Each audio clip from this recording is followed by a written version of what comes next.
Oh! Oh yeah! Oh yeah! Roll out the barrel! Il faut bien comprendre ce qui se passe dans la tête du général de Gaulle à ce moment-là. Pourquoi il donne l'indépendance de l'Algérie? Parce qu'il ne veut pas que son village, Colombey les deux églises, devienne Colombey les deux mosquées. Il dit que entre les Arabes et les Français, c'est comme l'huile et le vinaigre, et vous les mettez dans une même bouteille et après ils se séparent. C'est exactement ce qui est en train de se passer aujourd'hui.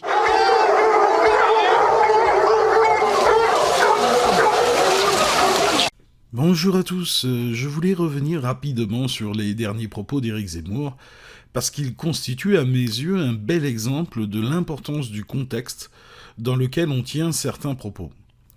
En effet, Zemmour utilise certains propos du général de Gaulle, propos au passage qu'il n'a jamais tenus publiquement, pour légitimer son idéologie.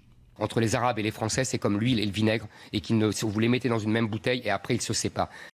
En effet, le général de Gaulle est une figure importante de l'histoire moderne française, figure de la résistance contre l'envahisseur nazi, même si, comme le disait Renaud... Les Français criaient vive Pétain, qu'ils étaient bien planqués à Londres, qu'il n'y avait pas beaucoup de Jean Moulin. Opposant au mondialisme, défenseur de l'indépendance française, etc., etc. Bref, que l'on aime ou pas, un personnage populaire iconique, et donc pour nombre de personnes, si de Gaulle l'a dit, c'est que cela est quelque part un peu vrai. Mais s'il vous plaît, ne vous laissez pas manipuler par la communication habile de Zemmour. En effet, celui-ci ne développe pas, de façon plus ou moins malhonnête, les circonstances et le contexte dans lequel ces propos ont été tenus. Lorsque de Gaulle a tenu ses propos, l'Algérie était une colonie française, et la situation politique était extrêmement tendue. Et pas qu'en Algérie d'ailleurs, au Gabon aussi. Et afin d'apaiser ces tensions politiques, certains proposaient de faire de l'Algérie un département français, au même titre que le Poitou-Charentes par exemple.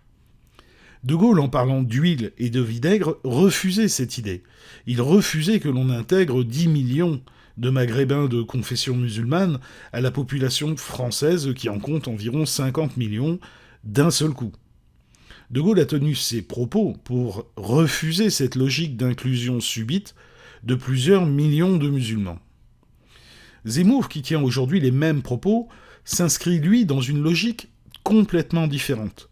Lui, il s'inscrit dans une logique d'exclusion, c'est-à-dire exclure et stigmatiser les populations musulmanes qui sont nées en France, ont la nationalité française, payent leurs impôts en France comme la TVA ou la taxe sur les produits pétroliers, et font partie de notre société.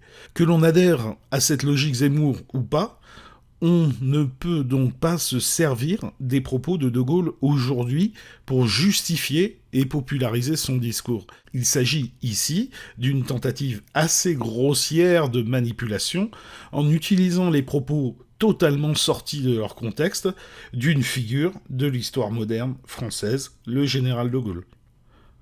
Plus généralement, et c'est souvent ce que j'essaye de faire sur ma chaîne, parce que j'estime que c'est essentiel, il ne faut pas s'arrêter, valider ou s'indigner de propos subversifs sans tenir compte du contexte dans lequel ils ont été tenus.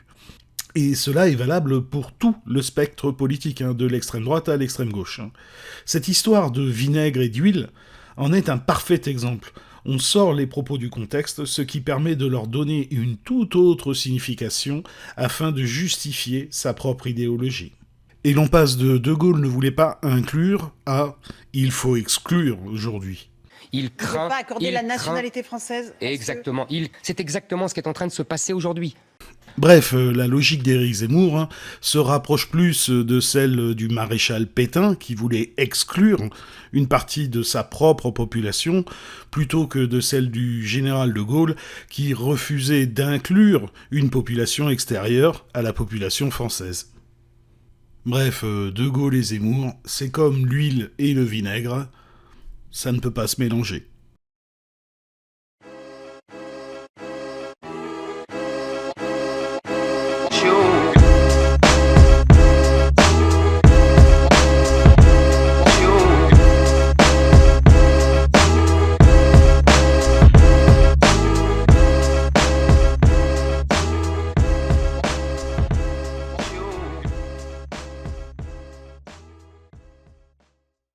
Voilà, j'espère que cette petite vidéo vous aura plu et bonne journée à tous.